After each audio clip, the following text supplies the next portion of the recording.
supaya mereka menjadi satu, sama seperti kita adalah satu. Aku di dalam mereka, dan Engkau di dalam aku. Haleluya, haleluya, haleluya. Tuhan bersamamu. Dan bersama Inilah Injil suci menurut Yohanes. Dimuliakan Allah.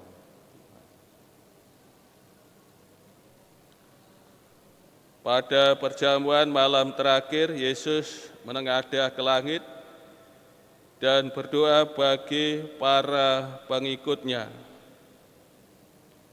Bapa yang kudus, bukan untuk mereka ini saja aku berdoa, tetapi juga untuk orang-orang yang percaya kepadaku oleh pemberitaan mereka, supaya mereka menjadi satu, sama seperti Engkau, ya Bapa, ada di dalam aku, dan aku ada di dalam Engkau, agar mereka juga di dalam kita, supaya dunia percaya bahwa Engkaulah yang telah mengutus aku. Aku telah memberikan kepada mereka kemuliaan yang Engkau berikan kepadaku, supaya mereka menjadi satu, sama seperti kita adalah satu. Aku di dalam mereka, dan Engkau di dalam aku, supaya mereka sempurna menjadi satu, agar dunia tahu bahwa Engkau mengasihi mereka sama seperti Engkau mengasihi aku. Demikianlah sabda Tuhan. Pujilah Kristus. Saudara-saudari yang terkasih, dalam perjamuan malam terakhir yang diadakan Tuhan Yesus bersama murid-muridnya, setelah Tuhan Yesus membasuh kaki para murid, kemudian Tuhan Yesus memberi wejangan kepada para murid. Dan wejangan Tuhan Yesus ditutup dengan doa panjang. Pertama, Tuhan Yesus berdoa bagi para murid atau para murid pertama. Dan kita ketahui ternyata Tuhan Yesus tidak hanya berdoa bagi para murid pertama, namun juga para murid selanjutnya, atau bisa disebut jemaat kemudian, sebagai hasil misi para murid pertama. Maka Tuhan Yesus berdoa juga bagi kita, jemaat kemudian kita sekarang ini, yang menjadi intensi doa Tuhan Yesus bagi jemaat kemudian, supaya mereka bersatu. Jadi bersatu, bersatu yang bagaimana, atau persatuan semacam apa yang dimohon Tuhan Yesus? Tentu bukan persatuan organisasi, namun yang dimohon Tuhan Yesus adalah kesatuan kasih. Dimohon Tuhan Yesus kesatuan kasih, sebagaimana ada dalam kesatuan kasih antara Bapa dengan anak, dan kesatuan kasih ini harus nampak jelas, nampak nyata ya bagi dunia. Antara anak dan Bapa ada kesatuan kasih yang sempurna, saling tinggal satu di antara yang lain.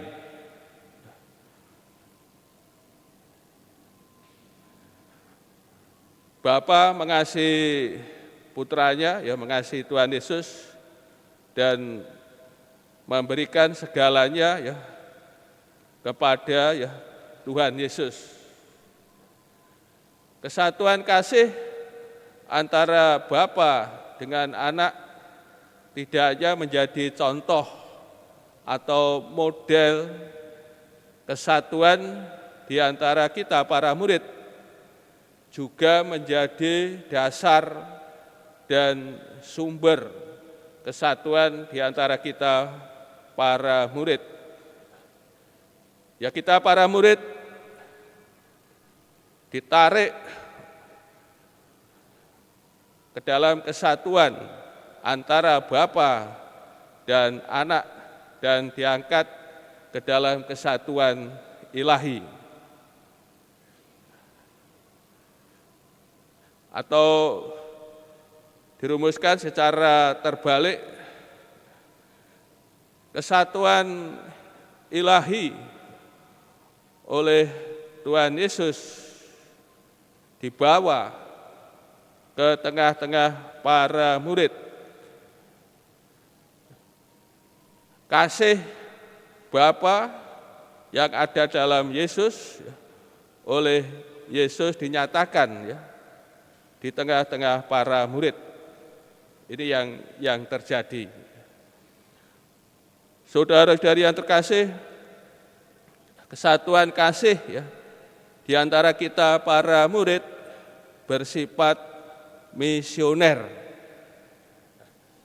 supaya dunia tahu bahwa Tuhan Yesus diutus oleh Bapanya, dan juga supaya dunia tahu bahwa kita para murid dikasihi oleh Bapa.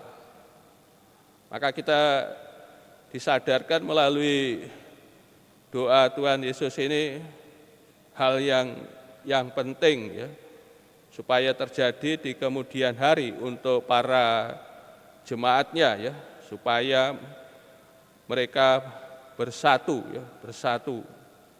Ini hal yang penting, yang mendasar, dan kesatuan di antara kita ya, ini bersifat ya misioner.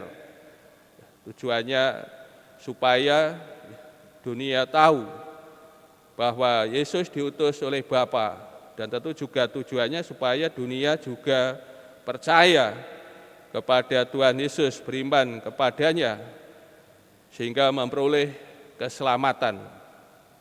Maka kita disadarkan ya, kesatuan di antara kita ya penting sekali, mempunyai nilai yang juga sangat mendasar ya, sangat penting. Maka kita para jemaat Tuhan Yesus ini harus dalam hidup kita ini harus selalu bersatu, rukun, ya, di mana rukun. Kalau di antara kita ini gigiran ya satu sama lain ya, di dalam jemaat, di paroki, di lingkungan, atau di mana kita berada ya, kita tidak rukun, tentu kita menjadi batu sandungan bagi karya Allah sendiri untuk menghadirkan ya keselamatan berkatnya bagi dunia ya, bagi umat manusia. Tentu kalau kita ini tidak rukun, menjadi biang kerok ya, perpecahan, maka kita berdosa besar. Maka para kasih ya, marilah sebagai jemaat murid-murid Tuhan di mana kita berada, kita harus satu sama lain. Di dalam jemaat harus rukun, bersatu, berjuang, mengusahakan kerukunan. Karena kerukunan di antara kita ini bersifat misioner, supaya dunia tahu bahwa Tuhan Yesus diutus oleh Bapa dan juga bahwa kita juga senantiasa dikasihi oleh Allah Bapa kita.